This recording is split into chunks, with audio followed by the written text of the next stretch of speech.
Hey boo, how you doing? I wanted to come in and talk to you about my July reads. July was an excellent reading month. I was super busy, but reading just was such an escape from all the things I had going on. So I was able to read 7 books and I'm ready to talk about them. Leg out. So I did take some notes. So as usual, I'm going to be referencing my notes because character names and things like that escape me. So let's get into the stats for the month. First, I read 7 books, which is excellent for me. Go me. Of those books, 3 of them were 5-star reads. I can't believe it. One of them was a Kindle. One of them was a paperback book, and the other 5 were a mix of all 3. So audio, Kindle, and a physical book, or a physical book. So 3 of those 7 were library loans, and 5 of them, because I still loaned either an audiobook or something from the library.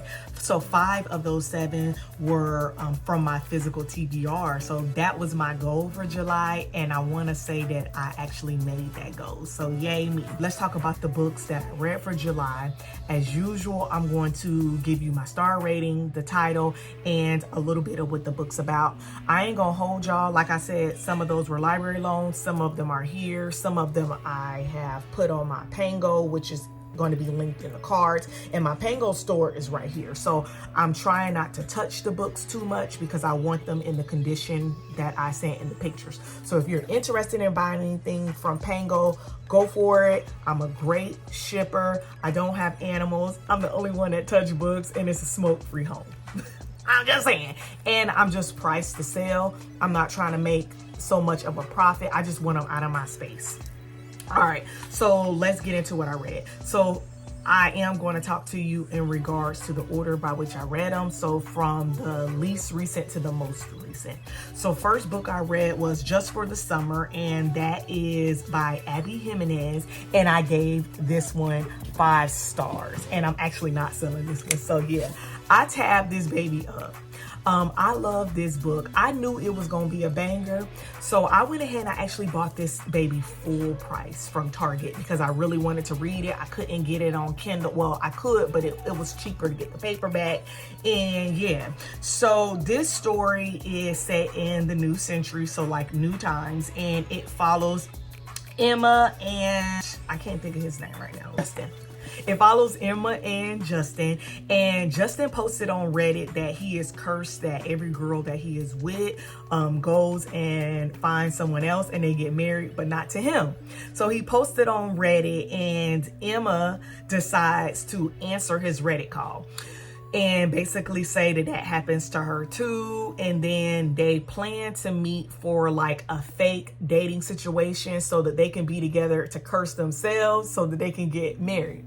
Well, what happens is Emma is far away from Justin, but Emma is a traveling nurse, and Emma ends up taking an assignment with her best friend, who is hilarious. I love stories that have a best friend, that the best friend is hilarious and they strong, and that was who her best friend is in this story. So Emma decides to take an assignment to where Jeremy is, and her and Jeremy plan out these 4 dates because that's part of Jeremy's curse, so that they can end up finding the one and getting married.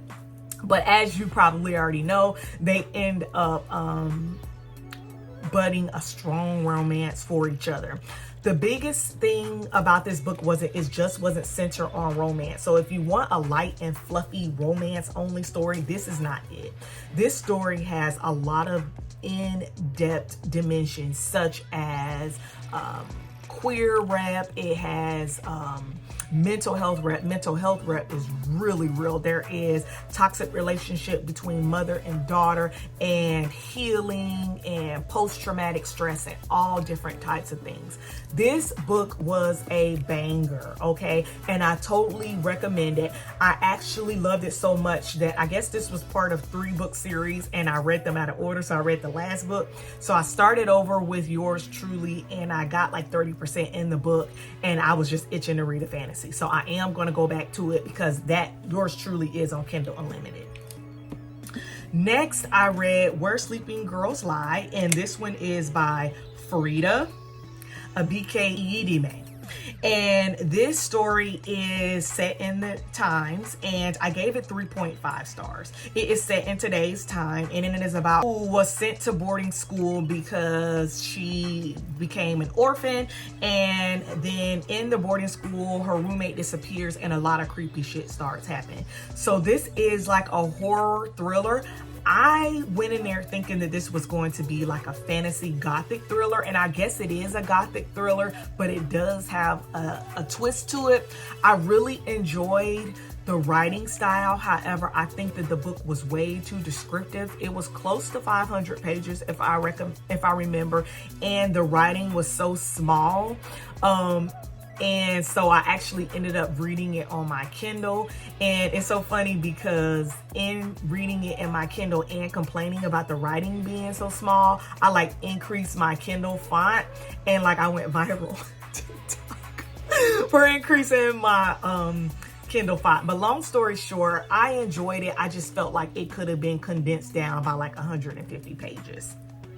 Next, I read The Midnight Rooms, and this is by Diane Cole, and I gave this for 3.5 to 4 stars. And this is a gothic horror, tried and true. So we are following a girl named Orabella. Her parents are deceased as well, and she is living with her aunt and her uncle. Her aunt and her uncle arranged for an arranged marriage for her to pay off her uncle's debt to a gentleman who was just so interested in her. Uniquely, Orabella is black in like an all-white town, and like she's just kind of plain. And she's just wondering why this gentleman really loves her and really wants her. So he buys her, they get married quickly, and then he takes her to his home, and the home is just like creepy as fuck. And honestly, while I was reading this story, I was really skeeved out. The experience I had, I put a full review of it in my one of my vlogs and on my TikTok. So if you're not following me on TikTok, that's mainly where I talk about books. This channel is mainly Bath and Body Works, but I do bookish content, more so for myself. So they don't really do that well on this channel, and that's okay. I originally started it wanting it to be a booktube, but now it's just a lifestyle channel where I focus on Bath and Body Works and stuff. And that is okay with me. So anyway, back to Orabella. Yeah, so then she's like gaslighting herself the whole time, and the which I found after doing some research is part of gothic horror. It's like there's like this gaslighting, not believing what's going on, trying to talk yourself out of it. So when I was reading this book, I was getting the experience that I have when you've gone on a bad trip, from taking something you weren't supposed to, maybe having an allergic reaction to a drug, some type of psychotropic, and you're just hazy. And the writing was like that. And I don't know if he did that to immerse us in Orabella's experience, because the story is told that as a first person, but that don't work for me because I'm already an overthinker, and hearing someone else overthink, but then their thoughts float as they overthink, baby, we can't do that. So that's why I'm going to go ahead and settle on a 3.5 rating for Midnight Rooms. Want to know more about it? Link to my vlog here. Next, I read Jason Reynolds' For Everyone, and it's just a poem for inspiration for anybody who is just trying to live in today's world. I got this book by watching Kayla's Bookish Vibes.